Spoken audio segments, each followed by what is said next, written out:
Hi, I call this meeting to order at 9:45. Start with the adoption of the agenda. Administration, any additions from administration? No, your worship. Council, any additions from council? Seeing Councillor Williams. I'll make a motion that council adopts the agenda as presented. Motion on the floor, call the question, all in favor? That one is carried. 3.1, any errors? Anybody see anything with the minutes there? October 11.1. Seeing none, Councillor Coogan. I'll move that we adopt the minutes of council meeting October 11th, 2023. Motion on the floor, call the question, all in favor? That one is carried. And down to our delegation, we're right on time. 9:45. Enforcement, Mr. Shep. Good morning, Mr. Chair and Council. I'm Sergeant Choma, for those that don't know me. And I think you know Sheldon. Good morning. So this morning we have Sergeant Choma here to go over county peace officer information. As you all may know, February 1st of this year, we signed a 5-year agreement with Lansing County for services. I believe Sergeant Choma has some stats that he may want to go over with you and go from there. So if you guys actually flip over to the stats page that I've provided to Sheldon. At this time, this is a quarter 3 report. Fourth quarter will give you a yearly report as well as a fourth quarter report sort of mixed in together, and I can explain that. At this time, this was drafted, our enforcement department from Lac St. Anne County issued 2 orders in Q3. So if you guys are wondering what those orders are, they were cleanup orders, forcing people to clean their property or tear down some sort of, I guess, derelict building, which is, we've done extremely well with our orders out in Woodlands County. In quarter 3, we wrote a total of 51 tickets issued with fine value of $11,697. I just want to bring to your attention again, approximately 50% of that goes to the province. It's actually 47%, but we will round it up to 50. In association with that, we've also written 4 warnings worth $748. That is the stats for the fines and the ticket values. If you go further down, the number of incidents for quarter 3, and what I mean by incidents would be is actually complaints or service trackers that come in from the county. We have a total number of 18. If you go through the breakdown, animal control bylaw, we've had 3 complaints. Dogs at large, basically, we've had 4. Noise complaints, we've had 1. Now the question arises, what is a priority 1 and priority 2 that needs to be answered? So when Lac St. Anne County moved into the new software, which is the software you see here for reporting, for enforcement, a lot of the drop-down menus we had to modify. So we've now have it properly in our system in a sense where the officer went out and there was nothing that was close to the drop-downs that should be there for stat-wise. So we've gone back into the program and we've modified that. So you will not see priority 1 or priority 2 calls again. So those were either dog issue, dog at large, or something that didn't relate to the drop-down menus that you see. Traffic Safety Act, we've had 1 complaint, so that was either stop signs or speeding in certain zones that came through our 1-800 line or the service tracker. Dangerous dogs, we've had 1, and we assisted fire with 1 call as well. Any questions on that so far? So you can flip through that and you can see the pie chart. The majority of the calls here, it looks like it is actually animal control related. And then we go into the priority 2, which again could be a range of calls. So with the reporting, as it stands in quarter 2, we have concluded 2 reports. We concluded 2 by charging one. So we've charged 1 person for the contravention that they were in, with whether it was a dog at large charge or vice versa. We forwarded 0 calls to other agencies, so the RCMP never got any kind of forwarding of any kind of calls to assist us or to something that we couldn't deal with, so which is a good thing. Still under investigation is 6, and that again comes under whether we have a file that's open for our dogs that are at large and they're continuous being at large, we keep the file open until we actually conclude it, in a sense that there is we've talked to the owner, or we've picked up the dogs and took them to our local pound and citation them of some sort. Any questions on that? No? So again, if you go further down, you'll look at the breakdown of tickets. So dog at large, we've issued 1. Dog attack or threat, we issued 2 tickets. Exceeding the amount of dogs in Woodlands County, we've issued 1. And we're working with development on that one. You guys have probably seen it in council.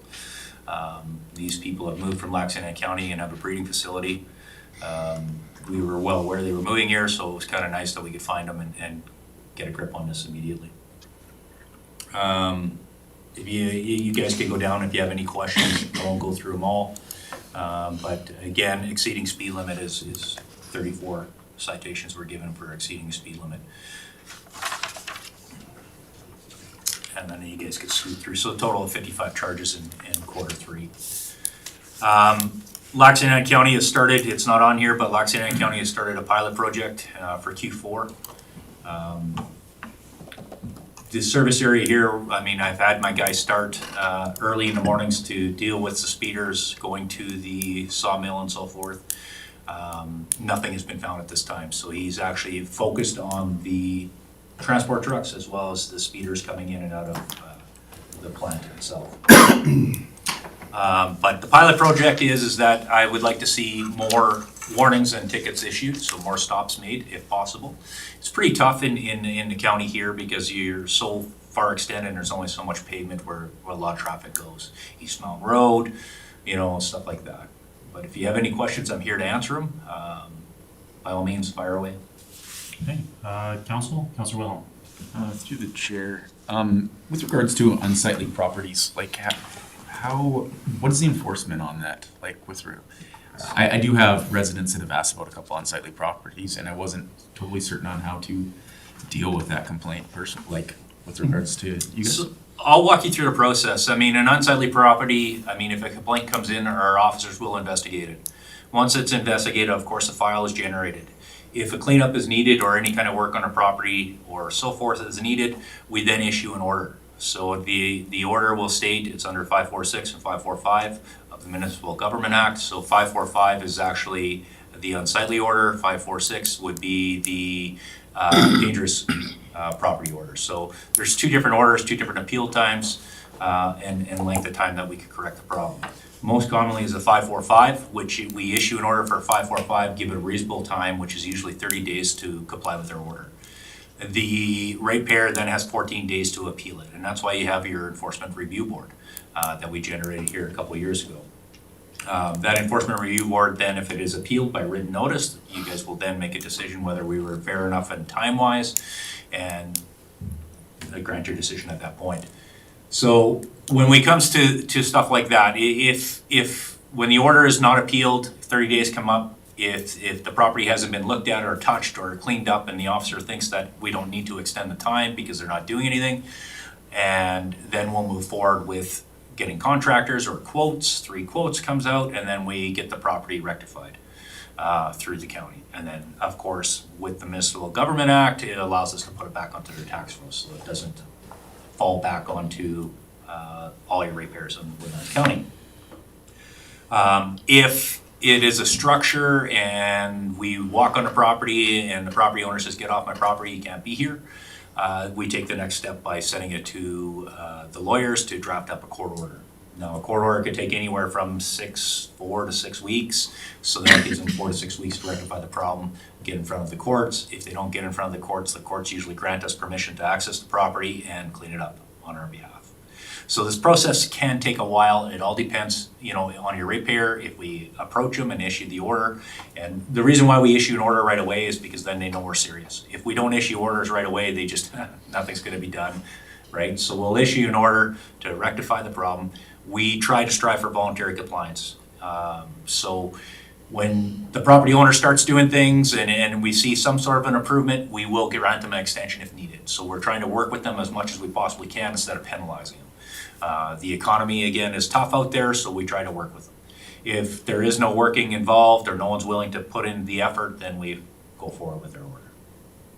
That's a good question for you. When it comes to unsightly properties, just for, people, what would be considered as, say unsightly, or where the enforcement would have to get involved? We have some people, we'll say residents, move from more of a urban setting out, move next door to, say, a cattle farm, or, some operation that's going, and you might have, I'll say 90% of the ones that look at, you got fences that are down or stuff and tractors and equipment laying around, and it's just kind of the norm on a lot of those when you come to, but for some people that aren't used to that, if they're moving from more of a larger urban setting to the rural, that might not be what they're looking at for their neighbor, but unfortunately that's what they move next to. So I'm just wondering what would classify as an unsightly property?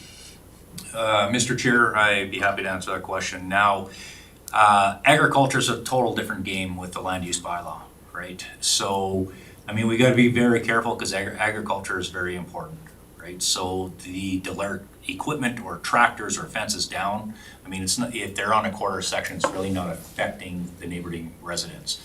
So, we would definitely talk to them in a sense if their cattle are getting out. We've had several calls down by Fort Assiniboine with the cattle getting out and wrecking trees, and the Fence Line Act takes place at that point, which is a civil matter. I don't know if you guys are aware that the Fence Line Act exists, but we do not enforce the Fence Line Act. So we'll give them guidance on how to correct the problem. We will talk to the person that's in contravention and try to rectify the problem before they have to go civil on that matter.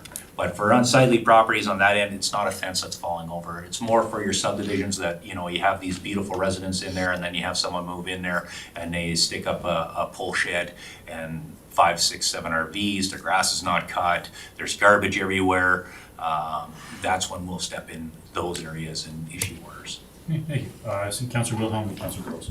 It was just a quick follow-up. So is the best course of action for the resident to create the complaint through Woodlands County or to contact you guys directly? I'm going to be honest with you guys. Your service tracker is very frustrating for myself because we do not update. There is VoIP information on there. We will update Sheldon, or Sheldon's on me, saying what's going on. But it's very difficult on that end because that service tracker does come out to me, and then I issue or start a file and give it to one of my officers or myself to go out and investigate. I think the best solution there would be is to contact our 1-800 line that is open to you guys and fill out the complaint that way. That way it goes out to all officers, and one is committed once they say I will call, and I know a file is generated. It seems to move a little bit faster, and I know as councilors and you guys want the information, what is going on, what is happening. Reach out to me. I would be happy to share that over the phone with you, or vice versa, instead of over the service tracker. I don't know how public those service trackers are, to be very honest with you, how secure that is. We don't want to mention names and so forth in those, so it's very a gray area where we don't really want to go. But the best way to report something like that is to call our office. If it is during normal hours, tell them you have a complaint, they'll put you through the complaint line, you talk to a human being, they then dispatch it out to us. Councilor Rose? Actually, you answered, must have been a premonition or something. You answered part of my question. I was actually going to ask how the service tracker is integrating with your complaint calls. Like, for example, if you get, how do you decide where you're going to set up, I want to say speed trap, you know what I mean, where you're going to monitor speed, things like that, because we have certain things that will come in on the speed track, or speed tracker, service tracker, for example, that are, complaints regarding speeding, or reports, I should say, not complaints, regarding speeding. So is that helpful for you to kind of see where the hot spots are, or does it change where you set up, or how do people, how do you identify a hot spot for something like that and the time that you need to set up?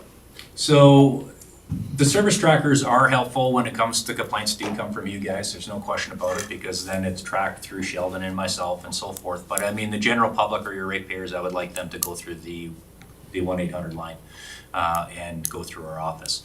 Now, the question of answering when it comes in where we have a speed complaint, when it comes into a service tracker, it's a little late for us, right? You might get it from one of your ratepayers in your divisions, and you're filling it out at night and telling us, well, that's no good to us in a sense, right? So, I mean, that's why I would, I guess, push your ratepayers to use the 1-800 line, because if it's happening now, I mean, we have an officer that actually lives in Whitecourt, Dustin Gendrick, awesome officer. So a lot of times he's leaving here, he's putting time in the mornings or coming back, putting times in the afternoon. So he is well educated with the area as well. Our major times of speeding is commuter time. There's no question about it. I mean, we have commuters going to work, we have commuters going back, we have people coming through the county in those times as well. So it's not just your ratepayers that are the offenders. And I would leave it to actually our officers to dictate that. If it's a common occurrence that it's happening at 3:30, we'll make sure we're there. Like I said, I really focus my guy, which is Dustin here, because he lives here, to hone in on those things. Okay. And my second part was when I look at our unsightly properties, I guess that's a bylaw. Some of the lots that we're dealing with are fairly large lots, for example. So if you've got, a couple of vehicles on there, I think they only allow two vehicles and 2 RVs or something like that. But, generally people buy a piece of property so they can use it. Would you, if we were to look at possibly, it more has to do with visual appeal is I guess what I'm trying to say. So if there's 16 broken down vehicles parked right on the driveway, or they're littering the front yard kind of thing and everybody can see them, versus they've got a 10-acre piece of land that's owned as residential, that there's an area where they're working that you can't see them and they're not leaking oil into everything. From an enforcement standpoint and a use and enjoyment of land, should that be something that we look at as getting more of a visual type of aspect rather than a number? So I can answer that. I mean, a lot of municipalities, I've been with Lac St. Anne County for 11 years. I mean, out of sight, out of mind kind of thing. And we were not being so proactive. It came in complaint based. And I think that's where this county is complaint based when it comes to unsightlies. We have taken a more of a proactive enforcement on those. We work very well with, not in this county at this time, but I mean, if direction is given, we will do that. We work very well with Joan and Peter in the development end and so forth. Very helpful. So if they do get the complaints, they do pass them on for us. But if we allow that to happen and continue to happen, it's going to get carried away. And then we're going to be years behind the 8 ball and be spending a lot of time trying to focus on these properties. I understand that people buy these properties, especially around lakes and so forth, that want recreational properties, and they invite everyone else and park their RV there all winter long. But again, we got to start thinking about our ratepayers that are next to them that are full-time residents. I mean, looking out your front door and seeing 5 RVs, right, which also brings in the bad people to break into these places and invites these people into for theft and so forth, which is through the roof at this time. So by following the bylaws, and that's why we have it, to enforce 2 RVs or 2 unregistered vehicles on a designated parking spot, I think is very important before it gets out of control. Thanks. Anything else from council? Councilor Coogan. Yeah, just through the chair, we have a property on 661 that they did put a fence up, but it's extended well beyond that, and it is on agricultural land, I believe. And I'm just wondering, what is the environmental part if it's vehicles that are being dismantled and crushed and all of those types of issues? So there's 2 issues we could run into. One, again, they shouldn't be doing it, plain and simple. Environmentally, it is a nightmare. That is, crushing cars and so forth, they're not draining the oil, they're not draining the fluids, they're just crushing a car and it's going all over the land itself, which poses an issue. So what we would do if that complaint did come in actually is to see if they have any sort of business license or anything back in the history that the county has authorized that kind of activity on their property. If the property has no authorization to do so, then we would actually then move forward with an enforcement. We would get Alberta Environment involved due to the fact of the contamination and so forth. But one thing that happens on those properties, to be honest with you, is people just walk away from it. And then it's left to the county. Now, the county then has an opportunity to take that property over or leave it. And, you know, best cases, the county will stay far away from it because the cleanup is then the liability of the county at that point. So if you have anything in your districts, we need to know about it and jump on them quickly before it gets out of control. Councillor Wilhelm? One last question. I was Googling trying to find your guys' number. Does this resident call the county office directly, or do you guys have a direct contact number? No, calls the county directly, and then they'll actually press a button and forward it to our intercon or complaint line. Okay, thank you. We are looking for 2024 to move our dispatch, which then would be 24/7 dispatching, which would mean that your ratepayers will then be able to utilize that where they could call anytime. If we have an officer on, it'll be dropped down to their tablet immediately. And once more comes out about that, then I will bring it to you guys as well. Thank you. Anything else from council? Councillor Prestige? Through the chair, I just want to commend the job you're doing in and around the Blue Ridge area. Like, it's made a difference. So, A lot of your Blue Ridge residents, like I said, we did remove that mobile home from there. We thought we got rid of one gentleman. He comes back and is everywhere. But a lot of your ratepayers in Blue Ridge do call us and complain. So which then throws us into defensive mode, and we're right out there in a sense. Unfortunately, you know, at this time, peace officers don't have authority to enforce the criminal code, which in the near future, hopefully that changes. For the small stuff like mischief and theft under 5,000. All I could say on that end for your residents that are having problems like Blue Ridge is to make sure they report everything. And I mean, not only to us, to the RCMP. You know, you'll have your RCMP members come in here and say, you know, even theft of jerry cans. I mean, if it's not reported, even though they might not come out and see it, which they probably won't, but a theft of a jerry can or theft of something small or a small break and entry needs to be reported. And the reason why it needs to be reported is because when they do their stats and the higher powers decide if they're gonna get more officers or where they need to focus more time, these complaints are there, right? If they're not there, they don't know, so they're not gonna focus their time in those areas.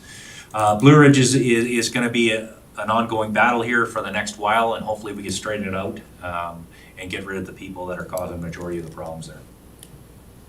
Any? second, would you be interested to come and to do a presentation at our community league meeting? I've been asked with one of your residents, and yes, I would. I would love to be involved in that, and I think it's important. And I mean, I'm reaching out to everyone in their divisions. I'm willing to come out at any time to talk, whether it's how to make their properties better for deterring crime. It's something that's important. They're called subheads. I will not do a written one for them, but I will definitely book some time with them and walk around their property to tell them how to make it more secure, how to make it more safe, what they need to do. Whether they do that or not is up to them, but it gives that security level for them as well. Then we get the RCMP to come out once a year and do a presentation, and we could have you come out. You know, if you want once a quarter, if I'm available once a quarter and I can make it work, I'll definitely do that. But I had a few of your residents reach out to me already, and I said I was committed. So whenever that is booked, whenever she sends me back a time and so forth, I'd be happy to do that. Anything else from council? Councillor Williams? I'll make a motion that council accepts enforcement services update of information. Motion on the floor, any discussion on the motion? Seeing none, call the question, all in favor? That is carried. I'd like to again, thank you very much for coming, and thank you for everything you've been doing in the community. I know we don't have, you know, very many officers running around in Lexington trucks, but you guys are definitely visible, and we definitely see you up and around the road. So thank you very much for your commitment and what you're doing for us. Thank you for your time, and thank you very much for the comments. Thank you. All right, we're a couple minutes before our next delegation here. See, head down to new business. You have to go back to 3.1. Have to go back to 2.1? Yep. Minutes. pass that motion. Councilor Kuchen. They passed the motion to me? Yep. Yep. I apologize. No worries. He's getting older. That means you're starting to slip here. Head down to 8.1. Should be able to move this one here through.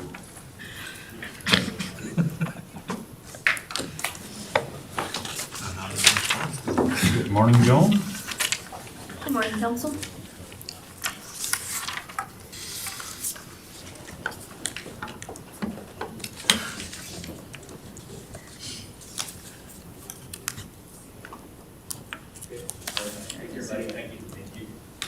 Okay, so administration received an email from the applicant of land use amendment application 2023, land use amendment 03, essentially requesting a refund.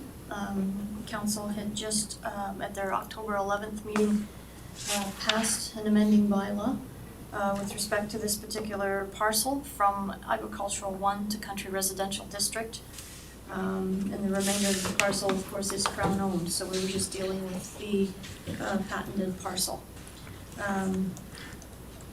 The land use amendment process is the same for whether it be a quarter section or an individual parcel. So there's still the same amount of work generated as a result of the application and the process that it goes through. The advertising is all the same. We did review our old planning documents, and this particular parcel has been agricultural one since I went as far back as 1981 under the Improvement District's land use order at the time. So administration's recommendation would be that the refund request be denied. So just looking for a motion from council on that. Okay, discussion from council. Councilor Dean. In reading through this, this first opportunity for me to understand what was going on, I just think this is a little different than somebody that wanted to create a parcel from an ag piece to country residential, which is the norm. This is on Crown land, and it's been treated as country residential from a tax purpose all the way through. I don't know that it's fair and equitable to charge him this fee. Councilor Burrows, senior editor. Yeah, through the chair. I just, and again, the letter kind of explains it fairly well, actually.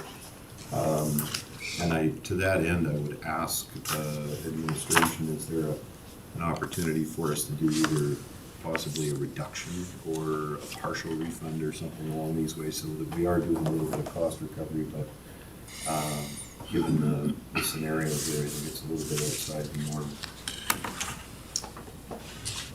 Through the chair, Councilor Burrows, the fee isn't patented by any means with respect to your advertising costs alone. For this one, we're probably $500-600. We've got all of administration's time with respect to developing the bylaw and preparation of the RFP and all that. So when we're looking at these applications and when we looked at the fee schedule, it's not like we've put on additional fees to make it. That, if I could, that wasn't the question. I'm just asking if it's in the background, we basically have either a refund of the whole 2,000 or we charge the whole 2,000. So is there an option to go meet in the middle here, is what I'm asking, administratively? That's council's decision as to whether you want to do that. At least covering the advertising costs would be. Okay, well, unless there's any questions, I would make the motion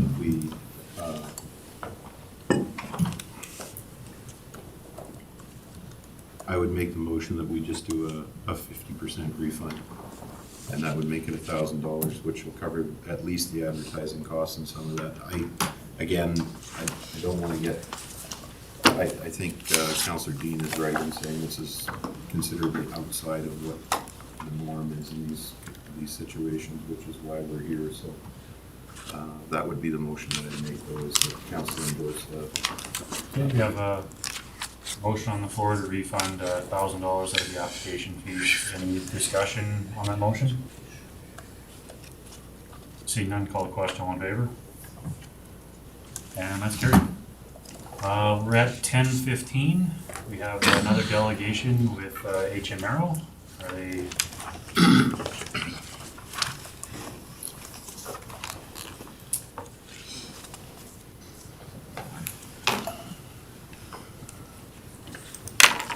Good morning, can you hear us? Oh, hi, good morning. Morning, Council. Yes, I'm able to hear. You guys able to hear me as well? Yes, sir. So we got start here. If you can see us here, we'll do a quick round of introductions around the table here, so you know who you're talking with. I'm sorry to interrupt. I can't see anyone. I can just see myself. There we go. I can see now. Thank you kindly. No worries. We'll start with Mr. Frank. Gordon Frank, CAO for the Woodlands County. Carrie Stevens, Executive Assistant. Devin Williams, Counselor for Forest and Waitemata. Bruce Prestige, Counselor for Blue Ridge Division 5. I'm John Burrows, councillor for Whitecourt West. Dave Cush, Reeve. Peter Kilkin, counselor for Goose Lake, Freeman River. Jeremy Wilhelm, Whitecourt East. Alan Dean, Whitecourt Central. Andre Bouchan, Director of Infrastructure. Oh, thank you very much. Yeah, so I guess whenever you're ready. Thank you very much for the introduction there, everyone. My name is Eric Hurley. I'm the Vice President of AERO. I've spent my entire career in the field of airport planning and engineering. I've worked for some of the larger companies, engineering companies in Canada, that is WSP, MMM Group, prior to co-founding AERO about 5 years ago. Since then, we've had the opportunity to complete over 100 different airport planning and engineering projects across the country, from Nova Scotia to Alberta, British Columbia in the north. As it relates to our involvement at the Whitecourt Airport, we've been working there for a number of years now. About a year ago this time, I had the opportunity to present to the Airport Advisory Committee with some recommendations for the rezoning of Apron 3 to a taxiway. I've also been involved in the Airport Vicinity Protection Plan as a project manager role. And then really what we're here to talk about today is the airfield pavement requirements at the Whitecourt Airport in order to support the future fleet of wildfire aircraft that are anticipated to be used at the facility. So, how do we do that? First off, we need to document what the existing pavement load ratings are for all of the different airside assets. So we're talking about runways, taxiways, and aprons. From there, we completed a visual condition assessment of each pavement to determine the need and the timeline for rehabilitation. We had extensive consultations with Alberta Wildfire to determine what that replacement fleet of aircraft would potentially look like. And then from there, based on the new design aircraft, we determine what the runway length requirements are, strength requirements, width, and the same for taxiways and aprons as well. So it probably comes as no surprise to anyone in the room today that there's been, a steady increase in wildfire activity across Canada, but particularly out west in Alberta and BC. Our consultations with Alberta Wildfire suggest this was really the most fuel retardant that they've ever pumped in any single year, at over 1 million liters.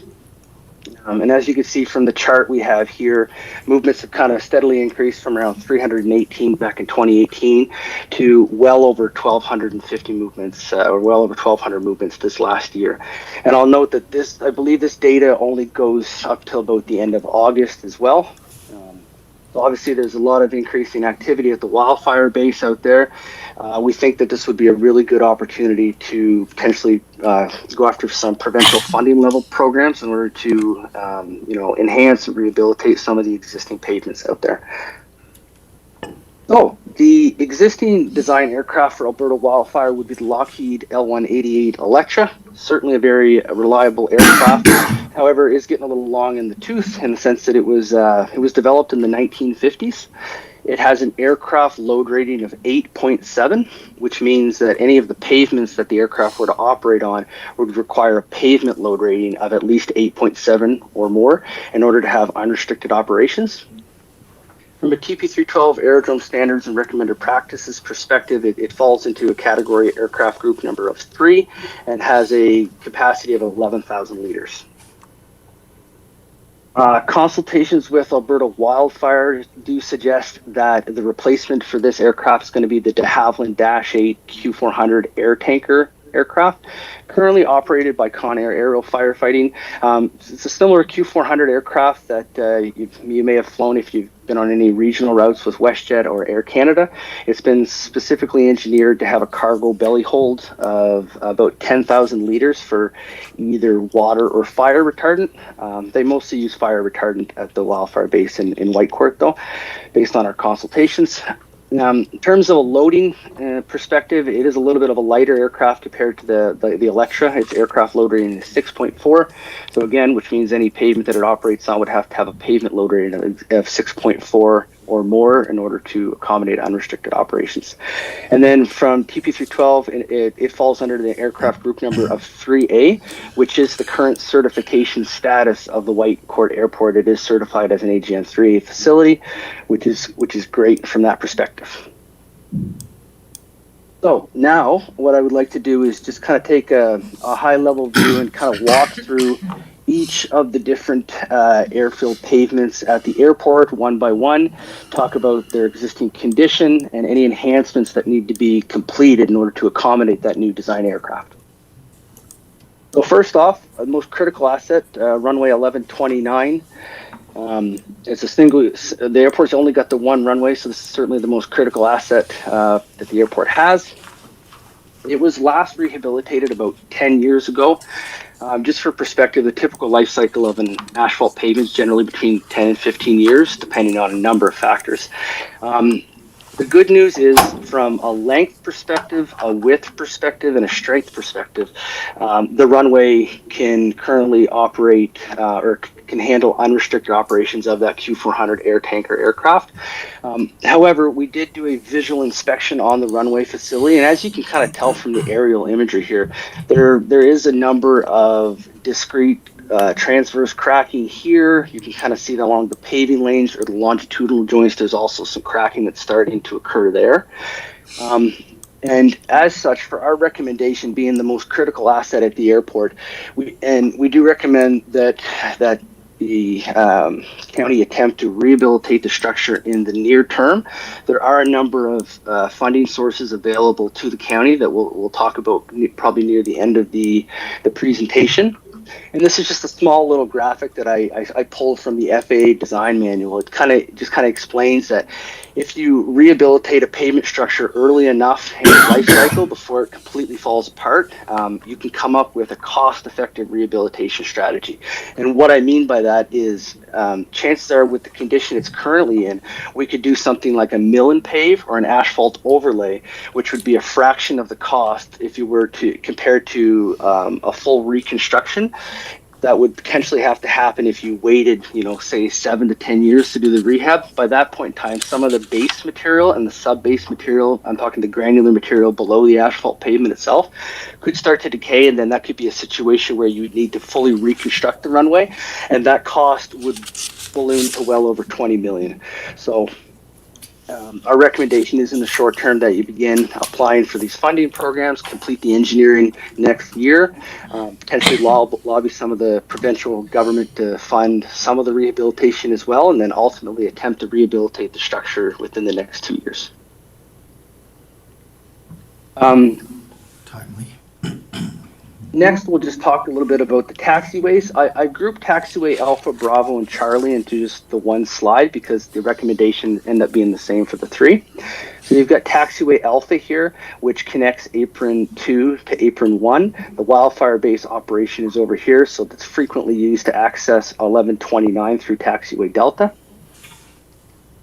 You've got taxiway Bravo, which connects apron 2 to the threshold of runway 1129. And then you have taxiway Charlie, which connects apron 2 to the runway as well. Taxiway Charlie is closed down in the winter to just save on snow clearing operations, but it's certainly used frequently during a major wildfire event. So, as it relates to the strength of these pavement structures, they all have a PLR of 10.4, which is strong enough. It's the zoning of AGN 3A meets the zoning. However, the Q400 is a little unique in the sense that it's got a very, very wide wheelbase. It has a wheelbase of over 9 meters, and as a result, since it's a certified airport facility, you'd need to basically expand taxiway Alpha, Bravo, and Charlie from the current width of about 15.24 for Bravo and Charlie, and I think it's up to 18 meters for Alpha, but you'd need to expand that from 15 out to 23 in order to maintain certification status with TP312. So our recommendations for Alpha, Bravo, and Charlie is certainly would have to get rehabilitated probably within the medium term. We definitely think it's worth focusing on the priority being the runway as the main critical asset. So kind of recommending rehabilitation within the kind of 7 year time frame, and the cost to do that for Alpha would be around $700K. Bravo is around $570. This is with electrical included, and taxiway Charlie around $600K for that structure. Next, talk a little bit about taxiway Delta. Provides access from apron 1 to runway 1129. This structure is wide enough, strong enough to accommodate unrestricted operations. So there's no enhancements that need to be done on Delta. It's in fair condition. You can kind of see how there's been some longitudinal cracking and some transverse cracking. The airport's done a really good job with its preventative maintenance program over the years in terms of applying crack sealant as quickly as cracks are exposed. So that's probably helped to extend the service life of these facilities. Taxiway Delta recommendations, probably prioritize Alpha, Bravo, and Charlie over top of Delta. It looks like probably the 8-year time frame, and the civil cost would probably be around $360. It's not that big of a facility, so around $360K for the civil for taxiway Delta.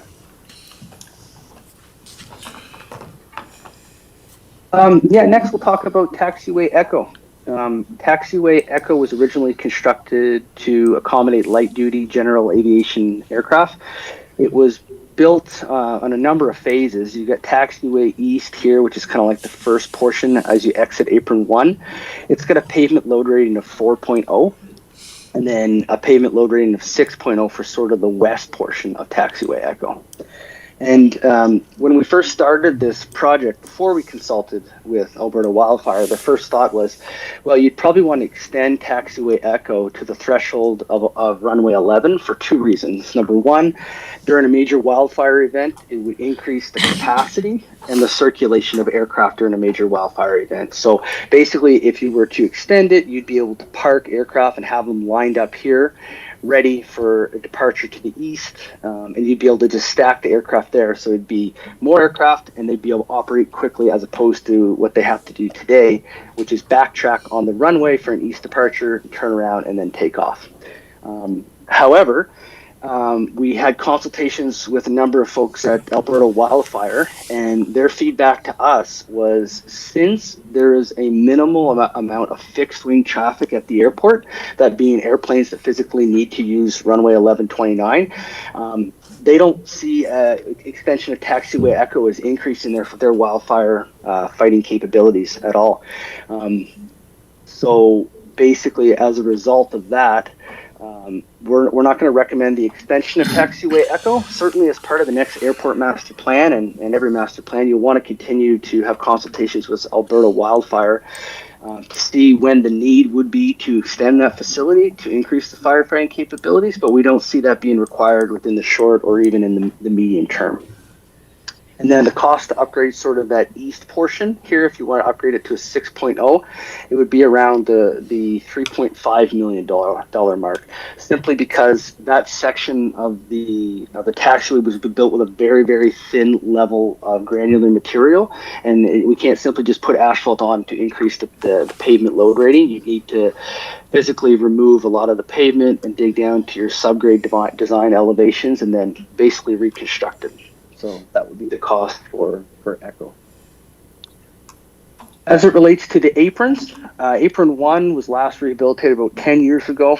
It's in fair condition. It would be eligible for CAP, which is the Community Airport Program, which we'll talk about in, I think, 2 slides up from now.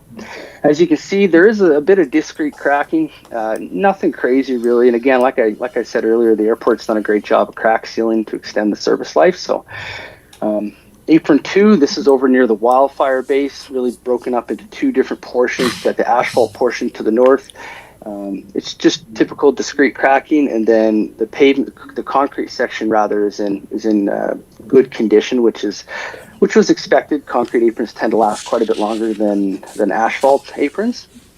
So as it relates to apron 1 and 2, our recommendation would be to prioritize the runway and then the taxiway before we look at rehabilitating apron 1 and apron 2. So the recommendation would be, as part of the next airport master plan, whenever that's completed, is update the condition assessment to get a new timeline for rehabilitation. But we certainly don't see them being required to be updated within the next short or medium term. As discussed, there are a number of funding opportunities available to the county. So the main one that we'll talk about today is the Community Airport Program, which is administered by the federal government, the Alberta government, pardon me, and runway 1129 and apron 1, as well as taxiway Delta, as it provides the main access to the runway. Those 3 would be eligible for funding. The cost breakdown is 75% funded by the Alberta government, and then the other 25% would be by the owner. Also, the other, just to talk about the other funding programs out there, there's the Airport Capital Assistance Program, which is administered, this one is actually administered by the federal government, by Transport Canada. It's close to $40 million annually that they provide to certified airports for rehabilitation projects, safety-related projects, and a number of other items. However, while the Whitecourt Airport is certified, you also need to maintain a scheduled passenger service with a minimum of 1,000 passenger movements per year, sustained for 3 years in a row. So, unfortunately, the Whitecourt Airport is not eligible for this funding yet. And then the other, we kind of talked about this briefly, just, direct government lobbying. That's another way to fund some of these projects. Of note, I believe it was Red Deer Airport, earlier this year, received $30 million in order to expand their airport facility to create a transportation hub. So there are certainly, ways to get additional funding. Just have to lobby some, have our MLAs working hard and just lobbying just for the importance of the airport. It serves such a social role, and obviously with the wildfire base and everything it does. And like to show you the slide earlier, wildfire activity is just increasing. It doesn't appear to be slowing down in the coming years. So it might be an opportunity to strike while the iron's hot, so to speak. So just real brief summary of recommendations. So recommend that the county prioritize the rehabilitation of the main runway, 1129. Apply for CAP funding this year. With that CAP funding, I should note that we typically see projects are funded anywhere between the $2 and $4 million mark, so there may be a bit of a gap that you need to close. As I mentioned, for the civil and electrical works, it looks like it's going to be around $7 million. So that's why we're saying you may need to lobby provincial government as well. And then recommend completing the detailed engineering for runway 1129 within the next year or so that you could take that ROM cost estimate of $7 million and upgrade it to like a Class B estimate, so you can have a really good understanding of what the cost would be to rehab, and then you can use that design as part of your application to the Community Airport Program. And then, like I said, with the taxiways, look for them sort of in the medium term, 6 to 7 years. And then after that, look at doing the aprons.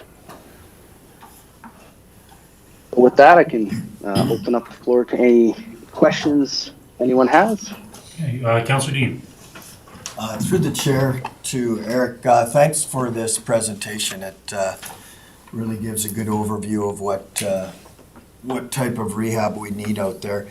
Can you give me, in terms of PLR, like we're talking about anywhere from 6 and above for most of the surfaces there, what's the PLR of a typical highway? Through you, Chair, to Councillor Dean. That's an interesting question. I don't believe that they use that same nomenclature. The PA aircraft load rating and pavement load rating were developed by Transport Canada back when Transport Canada used to be involved with the operation and maintenance of airports. I don't believe that unit was used in highways. I specialize in airports and not in highways, but just for I guess for an understanding, this pavement structure would be around 400 millimeters of sub-base granular material, followed by another 250, 300 millimeters of granular, and then over 100 millimeters of asphalt. So the total structure depth is well over a meter. Okay. So just to follow up on that, the reason I'm asking is, according to your slide here, the cost to upgrade the east portion of taxiway E, given that it would have to be dug out and completely redone, was about 3.5 million. And that, I don't know how long that is, but I'm going to say it's a couple hundred meters. 300. Yeah. 300 300, meters. I'd say, something like that. And it's just, if you extrapolated that out to a kilometer, we're talking about $8 or $9 million to do a kilometer at a PLR of 6.0, and I know from a highway perspective it's considerably less than that, and it just provides a frame of reference for me. Anything else from council? Councillor Burrows. So, hi Eric, thanks for the presentation. So I want to talk a little bit about TP 312, and I guess I just want to clarify a couple things and make sure my understanding's right. So when you throw around the aircraft group number and the pavement load ratings and the landing gear width and some of these things, just so council understands, and if I'm wrong in this, stop me, but when TP 312 5th edition came in about 2015, I believe it came into force, there was a huge preface that came in on the advisory circular about being a operational approach to airports rather than a design approach. So the idea was that you engineered certain portions of the airport based on the taxiway and the runway environment that you were going to be operating in by classing through the different aircraft group numbers, correct? Yes, through you, Chair, to Councillor Burrow. Correct. So your aircraft group number, whatever that is for any facility at an airport, defines the geometric design criteria. Okay, so the geometry, how wide it needs to be, how big of setbacks you need to have in terms of from taxiway to taxiway, or from a runway to a taxiway. Okay, so I'll just continue then through the chair. So we've got a couple that are, it looks like you want to upgrade, or you're recommending the upgrade under taxiway Echo East, taxiway Echo West to a PLR of 6. Now, taxiway Alpha would still remain at that 10, although you'd have to upgrade C and taxiway Charlie and taxiway Bravo in width to accommodate the new Q400. Because the gear is so wide on that in the taxiway environment, right? So when we get down to some of these other areas, like you've got taxiway Golf down here, and that's constructed to a PLR of 6. So I guess my point is, when we're looking at the airport as a whole, and we've got some smaller lots that are coming off of there, lots that are in no way going to be able to handle a Q400, and the wingspan on a Q400 is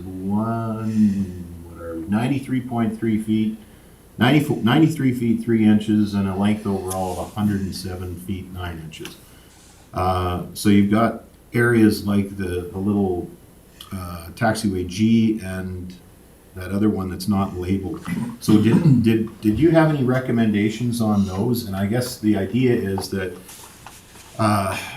when we're looking at developing the airport, you don't necessarily have to have a PLR of 6 or a PLR of 10 across the entire airport. If you've got light aircraft operating out of one area, then you construct the environment to fit the aircraft that are operating there. So what would the design aircraft be in Gulf and that little area further west? Or sorry, Between the two there. east. And through you, Chair, Councilor Burrow. Ultimately, for taxiway Echo, what you really want to do is you want to determine what aircraft are going to use those lots in there, and then based on that aircraft size and the aircraft load rating, you'd want to upgrade Alpha to be able to accommodate that aircraft. As it stands today, it sounds like it's mostly light general aviation aircraft that are using the facilities down there off of Echo and off of Gulf. So as it stands right now, you may be able to maintain the existing load rate of a PLR of 4. Okay, thank you. I just have one other question too, through the chair. So back in 2014, I think, when the original master plan was made, the plan at the time, or the recommendation at the time, was to construct around the water bombing aircraft that was going to come out was the BAE 146. And everyone thought that was going to be all that in a bag of chips, and that never materialized either. So I know aviation's one of those, $1 million, well, more like $100 million dreamboat ideas. Is the Q400 actually going to be purchased by the province? Because I haven't heard anything on this. Are they going CL 515? What's the real plan here? Through you, Chair, Councilor Burrow. Our consultations with Alberta Wildfire suggest that they'll contract those services out through private companies such as Con Air Aerial Firefighting. That was one of the big questions we had for Alberta Wildfire, like what's the timing? When is this aircraft going to take over? And it's actually operated the aircraft before. I think it was 4 movements this year and 3 the previous. And yeah, consultations with Alberta Wildfire, they're saying it should be within the next maybe 5 years that it's going to take over as being the main air tanker. But that's just what their thoughts are. At the end of the day, it comes down to what Alberta, what their procurement departments end up selecting. So. Okay, thank you. Last question. So in this report, then, under taxiway, golf, and that other little area, you don't have any recommendations for those as to what to class those for? They're not included in the report for PLR or for a critical aircraft, or a design aircraft? No, that was outside of the scope of the study. Our scope was focused primarily on pavements that would be used by the water bomber and the air tanker aircraft.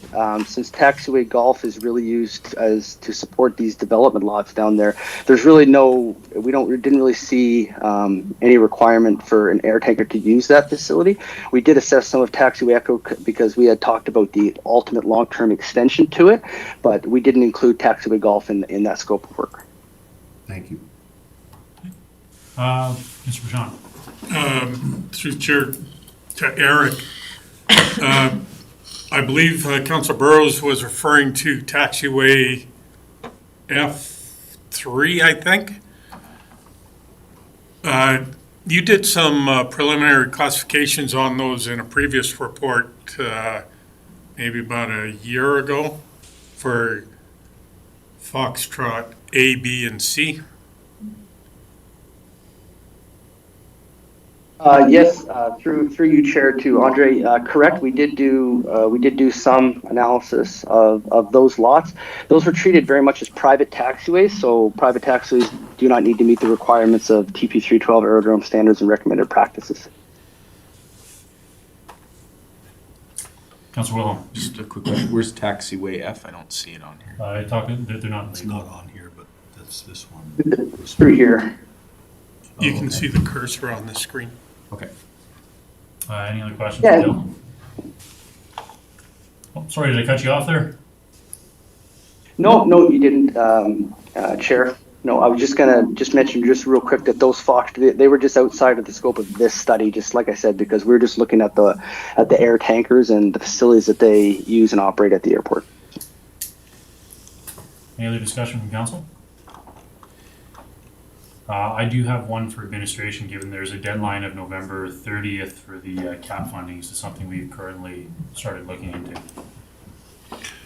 Yeah, your work, you can. Your worship, yes, we are anticipating on applying for the cap funding for runway 1129.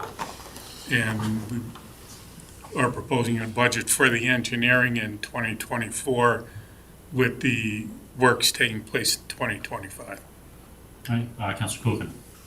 Yeah, through the chair to Eric. So if there were a need to service any of the aircraft that would be used for firefighting, where does the service take place then? Because would it be on the aprons or, and the reason I'm asking this question is if someone happens to have a building constructed to, say on F3 or the other ones that aren't listed there, or even taxiway G, those taxiways would have to be brought up to the standard to support that aircraft, correct? Through your chair to Councillor, yes, that is correct. They would need to be increased to accommodate whatever the design aircraft is, ultimately whatever those lots are supporting for an aircraft, correct? So just one last question then, Councillor Rose. since you mentioned the previous study, was there ever a design aircraft established for the F1, F2 and taxiway golf? Through you, Chair. No, I don't believe so. Okay. Any other discussion from council? Okay, not seeing any. I guess I'd like to thank you for your presentation. Thank you for your time today. Thank you very much, Your Worship. Thank you. Definitely, Councillor Prestidge. I'll make a motion that council accept the AERO delegation as information. A motion on the floor. Call the question. All in favor? That's carried. And thank you, really, like I said, this is eye-opening for the amount of capital we have to put into here, but thank you for at least giving us some options for where we can try to extract some funding. Your Worship, absolutely. Hey. Enjoy the rest of your day. Thank you. Alright, so with that, let's move on down to 8.2.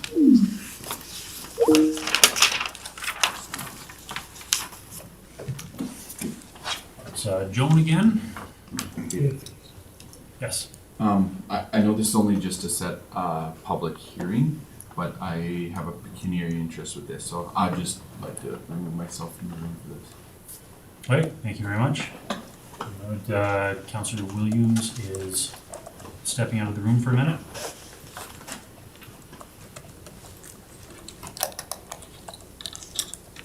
All right, Joan. Okay. So council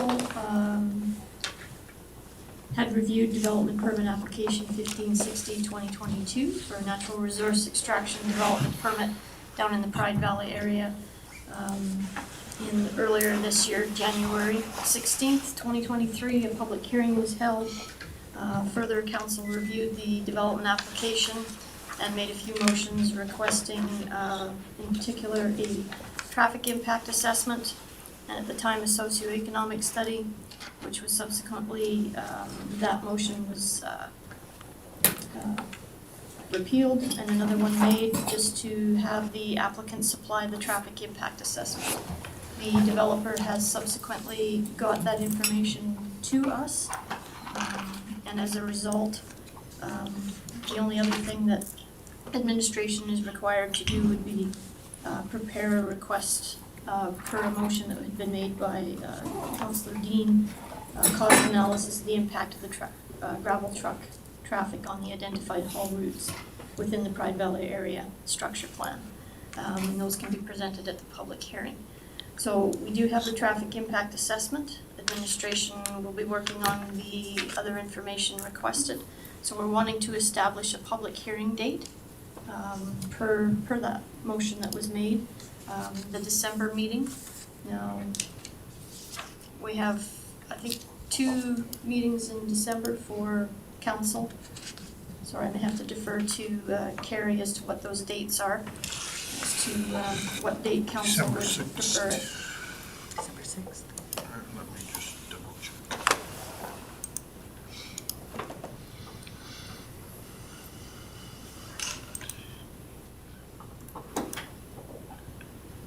December 6th and December 20th.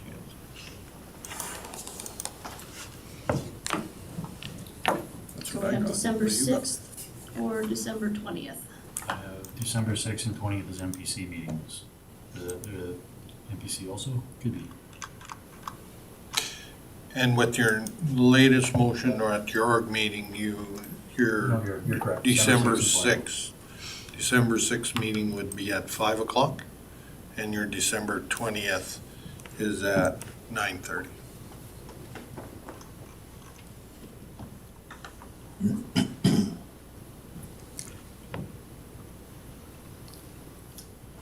Which date is administration recommending? If the December 6th meeting is an evening meeting, I would suggest that we look at having it on December 6th, possibly at 5:30, if it starts at 5. And it would be held at the Fort Assiniboine Regional Office, just to accommodate the developer as well as the residents from the area. Hey, any discussion from council? Councilor Pavement? No, I'll make the motion, council establish public hearings for development Oh, permit right. 15-06022 for class 1 pit processing on northeast 262-5 west of the 5th plan 0292-9270 block 1 lot 1 on December 6th at 5:30 p.m. at the Fort Assiniboine Regional Municipal Office, council chambers. Okay, motion on the floor. Any discussion on that motion? Seeing none, I'll call the question. All in favor? That one is carried. So we can get Councillor Williams involved. Councillor Dean? Could I ask for a bio break? Sure, we'll take a break till 11 o'clock.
expires in 2020. Yeah, we're starting to warm up here. Okay, 8.3, Mr. Bashan, Bridge Maintenance Center Award. Your Worship, members of council, the 2023 bridge maintenance tender was let out for 3 structures. When the pricing came in, it was over budget. The recommendation is that the one structure be dropped from the 2023 program. The 2023 bridge maintenance budget is $420,000. By dropping the one structure, moving that to 2024, it reduces the tendered price to $322,800. Recommendation is that council awards the 2023 bridge maintenance tender to Griffin Contracting Limited, being the lowest bidder for the tendered amount of $322,800 plus taxes. All right, Councilor Dean. So just to, through the chair too, Andre, just to clarify, the recommendation is to drop Doris Creek, but having Timmyou Creek and the unnamed watercourse remain in the program for this year. Through the chair to Councilor Dean, that's correct. Okay. Any other discussion from council? Councilor Prestige? Through the chair to Andre, where's the unnamed creek one? Through the chair to council, that is the structure I mentioned a couple meetings ago, I think, where some piece of equipment hit the rails. That is on the Angle Road just by Blue Ridge. That was the one on a road tour that we looked at? No, we did not go on that one. Okay. Councilor Gross? So I've just got one question through the chair. So are we gonna have, so when we go into our budget discussions this year, are we gonna see under our asset management program, 10 years out, what bridges we have, what we expect coming, what roads we have that we expect coming? You know, I think the pavement rehab at the airport, somewhere between 7 and could be $10 million that we're looking at. It's hard for me to get a good picture of budgeting year to year without having an overview of kind of 10 years, what we expect to have to spend money on in the next 10 years, because I don't want to end up dealing with debentures that take us out a long way, and then we end up having another one come up 2 years later. So I want to make sure, are we going to have that information at budget time where we have 10 years worth of all the roads that we need to be looking at, all the bridges we need to be looking at, and so that we have the big picture? Through the chair to Councilor Burrows. Short answer is no. The asset management program is not there yet. However, we do have the bridges out for, I think, 15 years. We do have the paved roads out for, I believe it's 10 years. The equipment, I believe we are out to 25 years. The rest of the information just isn't together yet. Just, I guess, a follow-up in regards to our asset management program, how, like, where are we along on that program where we can, you know, maybe get a better idea for council what the program's looking at and where it's at?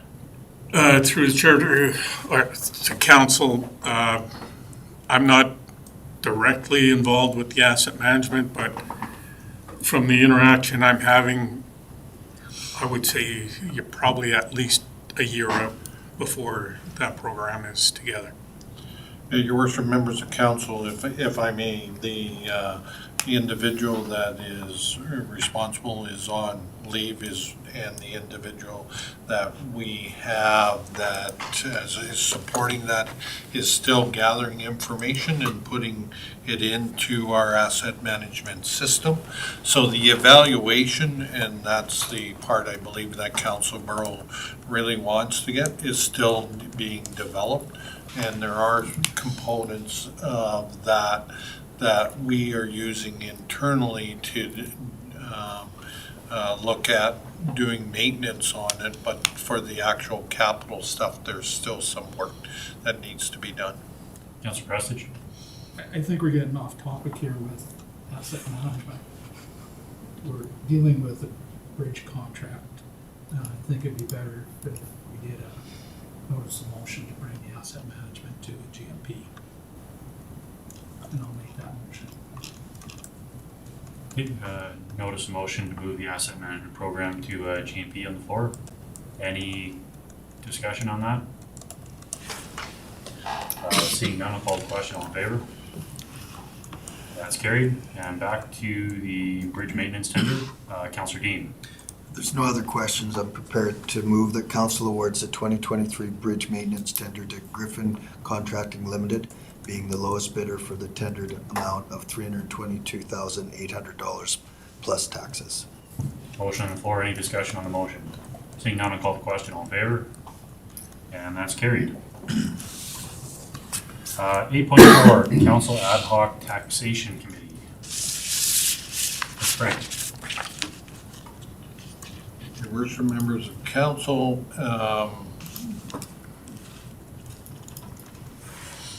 in order to meet our current terms of reference, sorry, not the current terms of reference, in order for to create a ad hoc committee, we need to create a terms of reference. So administration is recommending appoint 3 members of council to that committee, and again, that's flexibility.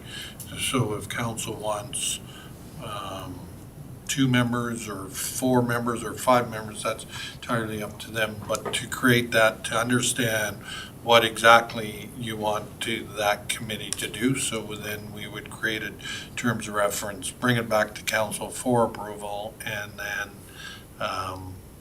them to do their work. Thank you, council. So we have recommendation for the ad hoc committee to appoint members. Just looking for interest on who would like to be part of that. Councillor Burrows, Councillor Kuchen, Councillor Wilhelm, and I would definitely like to sit in that one too. The ad hoc, Councillor Cush. So we have 4. Do they have to be an odd number? No, your worship, it's entire, the committee would then do a terms of reference with the understanding that it'd be a recommendation to council for consideration. And Councillor Dean on that one too? No, I was just gonna move that council form the ad hoc taxation committee and appoint councillors Burrow, Cook, and Wilhelm, and Reed Bush to the committee. Motion on the floor. Any discussion on that motion? See none, call the question. All in favor? And that is carried. Down to 8.5, cancellation of the November 8th meeting. Councillor Kuchen. I'll make a motion that council cancel November 8th, 2023 regular council meeting. Okay, motion on the floor. Anybody watching, it's being canceled because we are away at RMA and won't be here. Motion on the floor. Call the question. All in favor? That is moved. 9.1, correspondence and information. Anything there council wants to bring up or discuss? Councillor Burrows. I'll make a motion that council accepts the correspondence and information items as circulated. Okay, motion on the floor. Call the question. All in favor? Again, carried. 10.1, council reports and questions. I'll start with Councillor Prestige this time.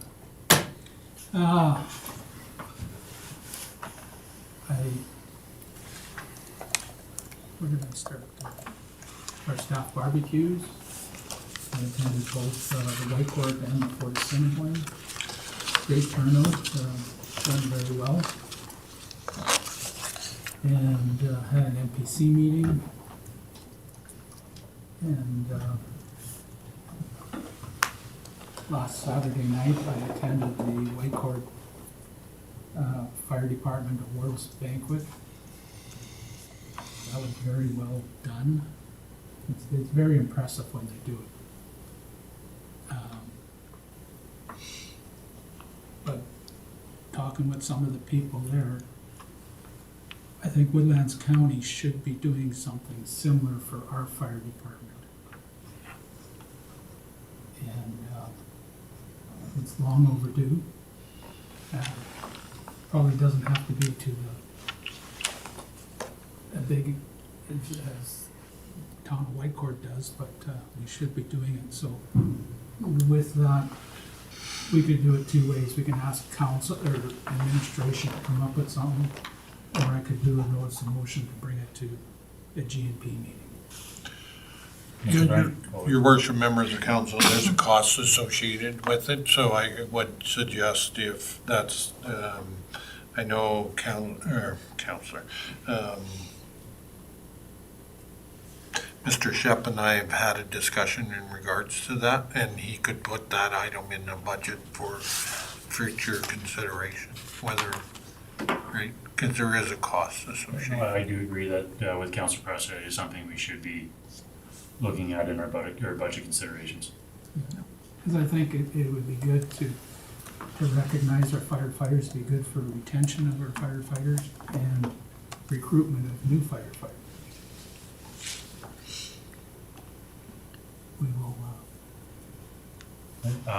Mr. Frank, do we need to move that or? No, we'll have that, your worship, members of council, if council is okay, we would have this discussion at budget time when the fire budget is presented to council for consideration. Anything else, Councilor Prestige? no, that's it. Any questions for Councilor Prestige? Oh, yeah, Councilor Wilhelm. Okay, I went to the, sorry, pull up my calendar here, I should have wrote this down properly. Chamber of Commerce Economic Forum last Wednesday. It was, I really liked the presenter. I feel like I'd seen him made those same topics before, but very in line with some of the management stuff that I'm trying to implement in my own professional life as well. So I liked that he reinforced my mindset of what was going on with employees and employee retention. Got to hear Reeve Cush sit up and answer some questions and see him do well up there. Some good banter with the other members up there. And did note that it was, in my opinion, very sparsely attended. And I'm wondering why we have so little buy-in with the Chamber of Commerce locally, and maybe something we as a council need to help promote a little bit more, or maybe find out what the ongoing issue there, because I had expected it to be much larger than it was, so it was interesting to see how few people attended. And then we had a community services meeting just recently. I have a few highlights from that. We reviewed the applications for the capital grants for community groups. These were mostly for like community halls and stuff like that. They're doing projects outside of regular maintenance. These projects must be over $5,000, and it's a 50-50 split between the group and the municipality. So with regards to the applications that came through, we had several that went through the committee and were approved to move to council. One is the Anselmo Recreation and Agricultural Society, where they're doing kitchen equipment upgrades and floor resurfacing. The total on the project was $19,700.25, to which we are suggesting to fund half, $9,850.25. Blue Ridge Community League kitchen upgrades also happening. This is a big one for them. I think it's going to be awesome for their community league. The total project cost is $43,633.38, to which we are going to fund 50% of that, hopefully, at $21,860.69. Fort Assiniboine Ag Society, they're upgrading their ice plant. It's an $8,000 project, which we're going to do about $4,000 of. Whitecourt District Ag Society access control system for their equestrian center. We're doing 50% of that, which is about $2,500.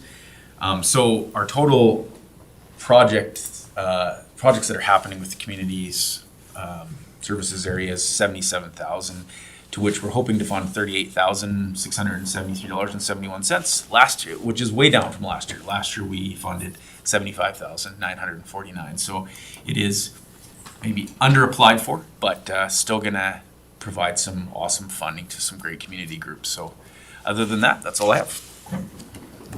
One question I have for you, I guess in regards to that group, I understand the other terms and they typically fund 50% of the projects. Given that the projects have been under applied for and we'll say our budget for what they have is going to be underutilized, is it possible that, you know, given where we stand this year, they could possibly fund a little bit more for each of the projects in the community groups? So my understanding is that we don't set a budgetary number for these capital grant funding. It just comes to budget time and we approve them as they come. So wouldn't say it's under budgeted or over budgeted, just that not as many applications happen this year. Any other questions for Councilor Wilhelm? Councilor Williams? I had a couple of meetings. One of them was the Forest and Wind Ag Society. We went over quite a bit of stuff there. They're doing just a few events I kind of highlighted, but they're doing a Fire Smart event. They tried to get it going for this fall, but it didn't work out. So they have a grant for that from Forestry, so they got that pushed over to spring. I don't know when that event will be, but it's pretty popular in the community right now around Fire Smart and just how last summer was. So hopefully that'll be well attended. December 16th, they're going to do a skate with Santa. They did it last year, and I think you had to pre-register, and they were right full pretty quick. November 4th, they're doing a potluck harvest supper at the Legion at 5:30. November 18th, 19th, they're doing a holiday market. And then they also had their current facility manager, they're moving away, and she did a fantastic job there, so there's some pretty big shoes to fill. They're in the process of trying to find somebody at a really crucial time right now. The current manager's agreed to help put the ice in, because that's quite a job right now. And at this meeting, they were just gonna turn the ice plant on. By now, there's probably some ice in there. And yeah, I just wanted to say thank you to her for doing such a good job around there. That place, I don't know, has ever been as good as it is now. And also at a Woodlands County Library Board meeting. That board is, Reeve Cush sits on it as well. That board's really unique. They haven't asked for a budget increase in, I don't know how long they said, but I didn't write it down, like 10 years or something. They haven't increased their budget, so I think that's pretty good. And that library board does a lot of things in Blue Ridge and Fort Assiniboine at the libraries. They're hosting events constantly. They're doing all kinds of stuff. So kudos to them for not having to increase every year, but still maintain such a high standard in the community. So thanks to them as well. So that was about all I had to go over. Anything for Councilor Williams? Councilor Dean? Thank you. Pretty light report. Like a few other members, I attended the Economic Forum along with Councillor Prestich and Burrows and Wilhelm. It was a nice opportunity to kind of listen to the various elected officials talk about what they saw coming. And I also attended both of the staff barbecues. Did have a comment on that, and that is there's not a lot of opportunity for interaction with the staff because we're busy serving, and then when it's done, they have to go back to work. So I'm wondering if in the future if we could consider a barbecue rate at quitting time, like 4:30 or something like that, which would then allow for an opportunity for people to hang around and just get to know one another. I did have the opportunity to meet a couple staff members here and a couple in Fort Assiniboine, but there's 40 people going through, and it'd be nice to get to know a few more. So I'll just throw that out there for future planning for discussion. And on the 17th, we had an Economic Development Committee meeting as well. And the committee put forth some budget recommendations that will come up during our budget meetings. And that's it. Any questions for Councilor Dean? Councilor Burrows? Thank you. So, yes, I attended the economic forum, and I noticed it was a little on the sparse side as well, so I think it's, you know, you don't know what to attribute it to, whether the times are a little bit difficult right now for everybody. I do see lots of for lease, for rent, for sale on a lot of industrial properties around right now, so we'll see what happens. I missed the staff barbecue. I had to take a weird, very short notice meeting with the Minister of Justice that was interesting. I wound up being the only elected official in the room, which was different.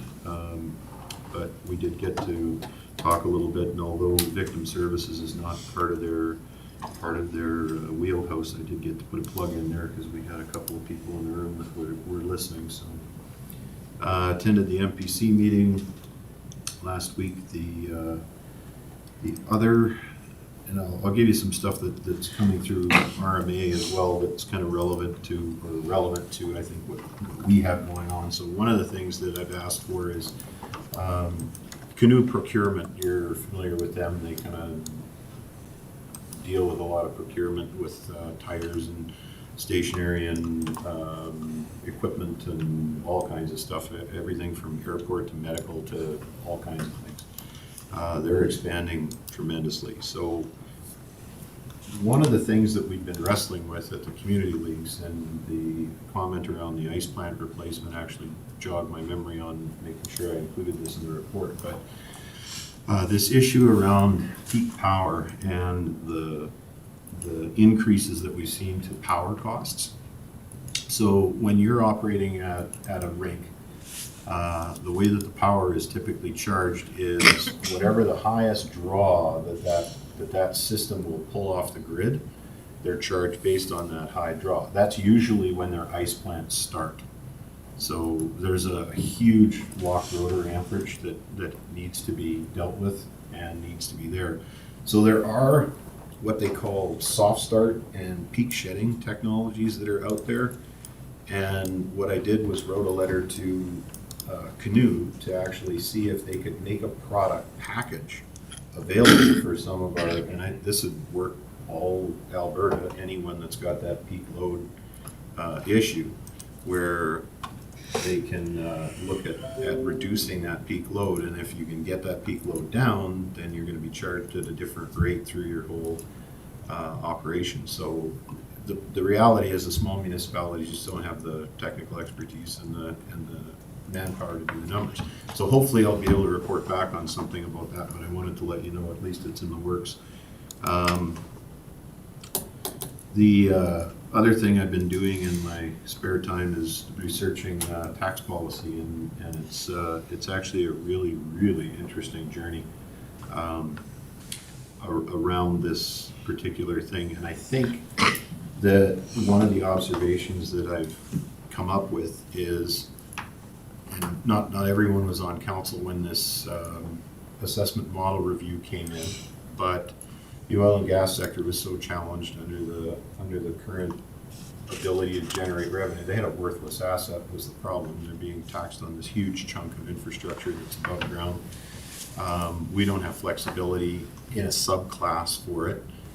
The assessment is fixed. So what I think the province was trying to do was effectively fix a tax policy problem with an assessment fix. So it's a little bit out of order, but I think this is really going to be a discussion that actually can lead us in a really, really good direction. I'm really looking forward to it. So that concludes, and hopefully I'll have something out to you guys to start generating some conversations on this tax framework. So that's all I have. Any questions? Any questions, Councilor Rose? Councilor Will? No questions other than just comment on your last thing. I've also been reading tax policy stuff just in preparation of our new committee. So make sure we can have really strong, fulsome conversations around it and to understand the strategies that we might want to implement in the future. And it's incredible when you see, like, the city of Edmonton has no tax policy. They don't. That's a huge budget. So, anyways. Okay, anything else for Councilor Rose? See none. Councilor Coogan? Yeah, I just, since last meeting, we had our Economic Development Committee meeting. I went to both the staff barbecues, the one here in Whitecourt as well as the one in Fort Cedar Point, and then we had the NPC meeting on the 18th. I unfortunately wasn't able to attend the economic forum.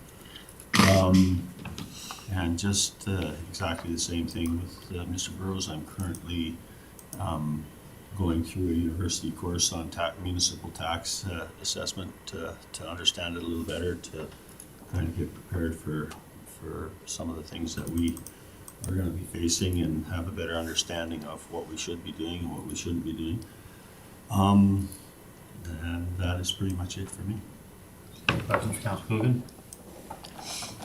Right, for me, I guess to start with the Chamber of Commerce Economic Forum there. Kind of echo a bunch of the sentiment here. It was lightly attended from what I remember last time. I do remember there being twice as many tables, and as somebody who's sitting in the panel though for my first times in those discussions, I had to kind of welcome the light crowd. So last night I was invited to the Equi Society's 25-year anniversary AGM. It was well attended, great group, lots of very positive feedback and stories from the community and a lot of the members on what they've accomplished over the years. Had their MPC meeting, and Samoag sat in one of their meetings here as well. One of, I guess, kind of grant funding that's come out and become available for ag societies now, it originated in one of our provincial ASB conferences and then pushed through RMA, and then over was for revitalizing and trying to put some money into these ag societies, because not every ag society and hall in municipalities and outside of our municipality as well are funded or taken care of by the residents, as well as some of our facilities are. So it was nice to actually see something that come through from one of our other groups, pushed to the province and actually made it to the province where there's funds now available for these groups. Had my first Community Futures meeting here the other week. They, like guys are saying, they do go on a little bit. Kind of a rundown. We had a delegate in there, so they went through a bunch of some of the success stories and some of the businesses that they've helped start up and help support. And it is a fantastic organization and group of people there. So I am happy to be part of that, and we'll see where that goes.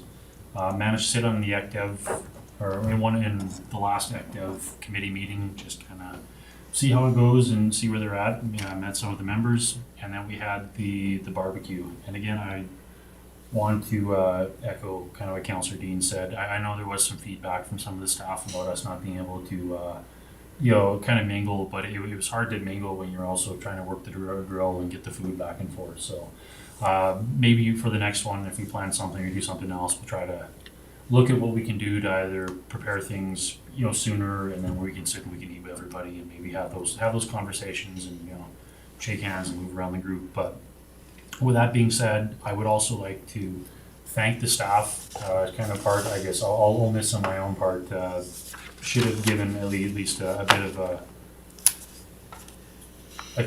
thank you to the staff at the barbecues. They are behind the scenes. I know we are the face of the county. We're the ones on the posters. We're the ones on the website. The people, the name that they can associate with their groups and with the committees and everything that we're part of. But what we do wouldn't be possible without the people in the background doing all the work, and they are as important, if not more important, in a lot of the roles than we currently are. We set the policies, but they're the ones on the front row doing the work. So I would like to thank them for everything that they do. And again, I apologize. I should have made that speech at the barbecues, but hopefully our administration here can carry that off to the staff, that they are definitely appreciative of what they provide for us.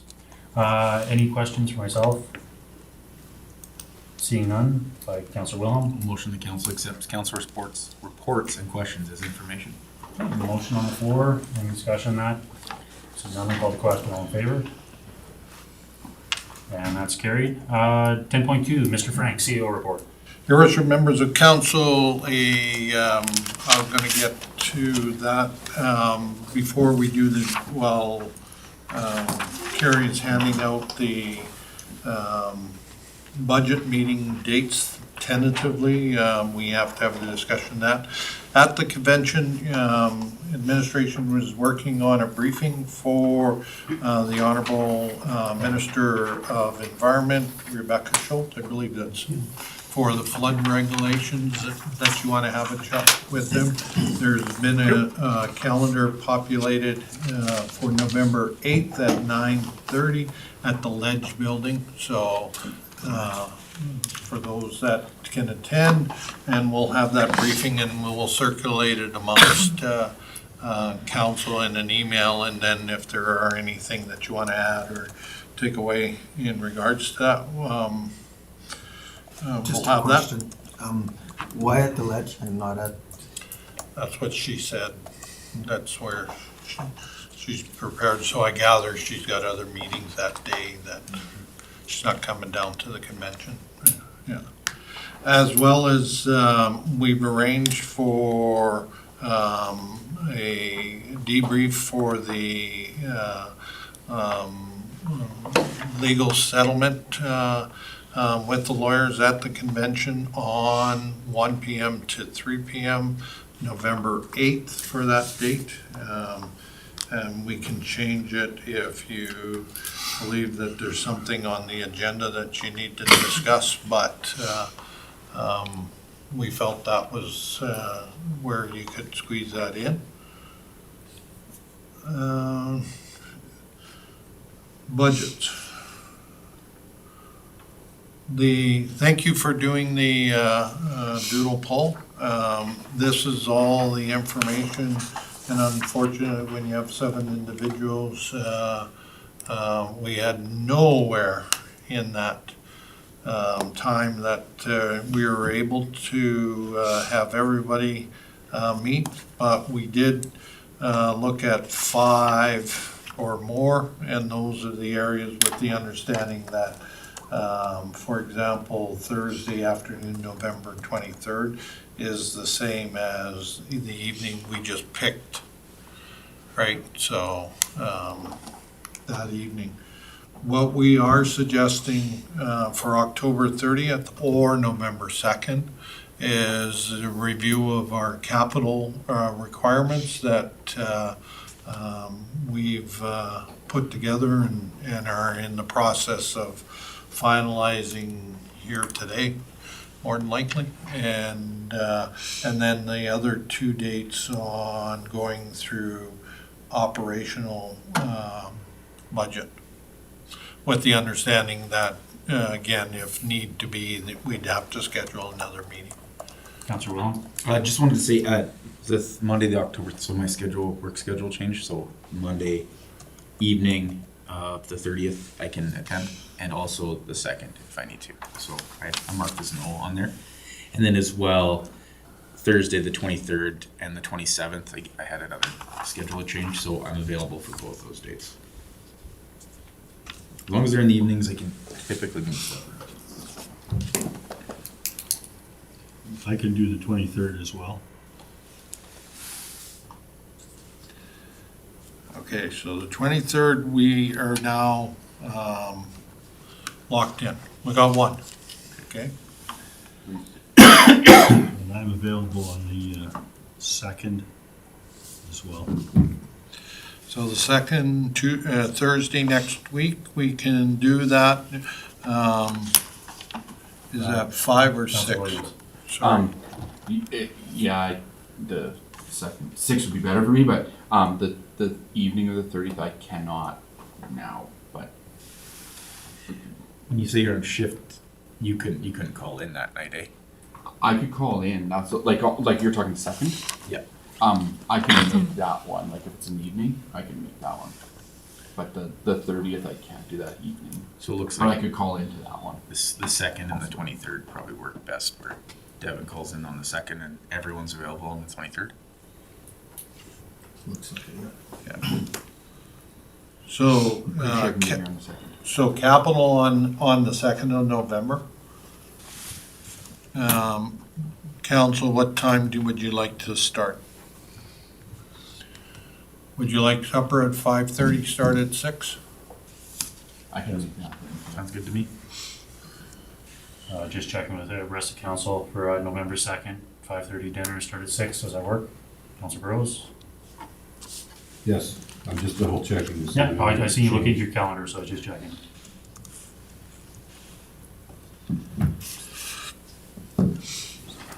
Okay, that works. And then the second week, so it'd be November 23rd evening? Yeah, Same time? Same time? okay, 5:30, bring in supper, 6 o'clock. Okay, On the October 30th, what time is that? no, we're There's, not, one we won't do it. We just needed one for capital. I'm good with Convene. Through the chair to admin and council, would there be any appetite to hosting a meeting during RMA? Is that difficult? Council, what do you guys think about that? We have to have staff there and Yeah, to do the budget. And it has to be open to the public. and it's operational, so. Okay, answer's no, that's good. No, it's a good suggestion, but I think it just, Mr. Frank, do we need a motion for those 2 dates? Nobody, because I think what capital we believe is one meeting, and operationally we'll split into 2 because I think it's just too much for one meeting. Any appetite for the 27th? I can do it if required. Oh, I thought I had you as yes. Yeah, the only one that isn't available is Councillor Calder. No, I can make that one. And if we can do those 3 meetings in a motion, then 5:30 to, or 6 o'clock, we'll bring in supper at 5:30 and meeting at 6 o'clock till Councilor whatever. Dean? I move that we recommend to administration to schedule 3 budget meetings, all starting at 6 o'clock with supper to be provided at 5:30. The dates of the meeting are Thursday, November 2nd, Thursday, November 23rd, and Monday, November 27th. Okay, motion on the floor, any discussion on that? Seeing none, I'll call the question, all in favor? Okay, that's carried. Mr. Frank, anything else? The only other thing, and this is a budget implication that we'll have a discussion on, is our financial software company has indicated to us that they will no longer be supporting their current software as of the end of 2024. So we will be having some funding for new financial software, so. And that's it. It's all around budget. Any questions for Mr. Frank? I do have one question, I guess, Mr. Frank or Mr. Bashan, in regards to the RFD for graders that we were asking again. I'm just wondering, I haven't seen an update or where that went as far as. Your worship, we had identified that would come to the November council meeting. Okay. The tenders, the requests for proposals are all out right now, and will be closing, I think, in another week, I believe. Thank you very much. Anything else? Seeing none, can I get a motion? Councilor William? I'll make a motion that council accepts the CAO report as information. Motion on the floor, I'll call the question, all in favor? That's moved. 10.3, service tracker.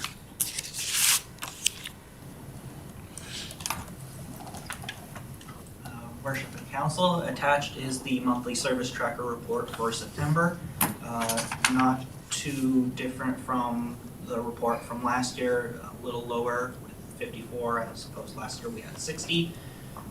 Biggest difference from this month is that we received a lot more submissions via the website, which I believe Councillor Wilhelm indicated that he had talked to people to send in service trackers through the website. So that's the difference there.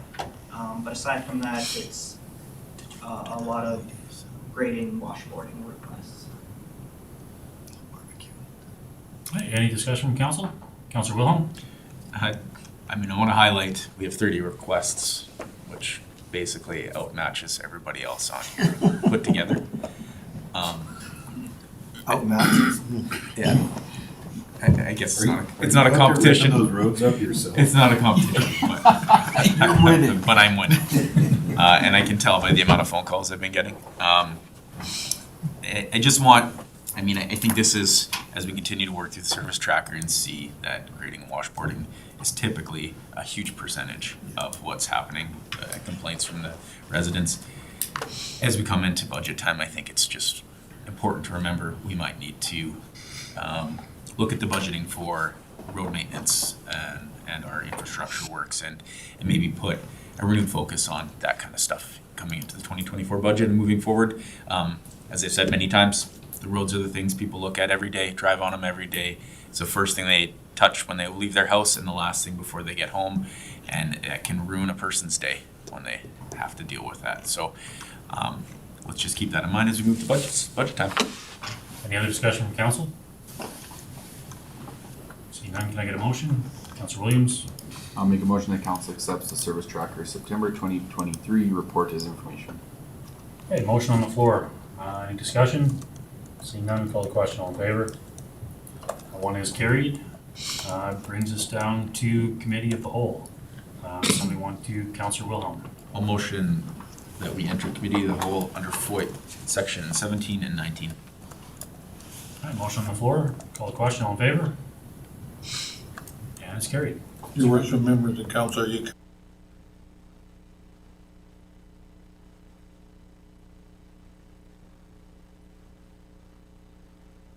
Motion. Do we yeah, you have to, first, but I'm just, sometimes you don't go back online. I'm not sure. Do we need to? Nope, it's entirely up to you. It's your, We're just down to, and the people who I guess make the cut in these, we have to notify anyways, so. usually we try to do that either in person or by letter versus. Yeah. So, you're not gonna announce, so we're not gonna go back online. We don't need to come back in line. We Okay. can close out that part, the majority of the meeting's done. We can have our discussion on this, and then any of the administration who's here and wants to go for lunch, they can go for lunch. They don't need to sit around Nikita.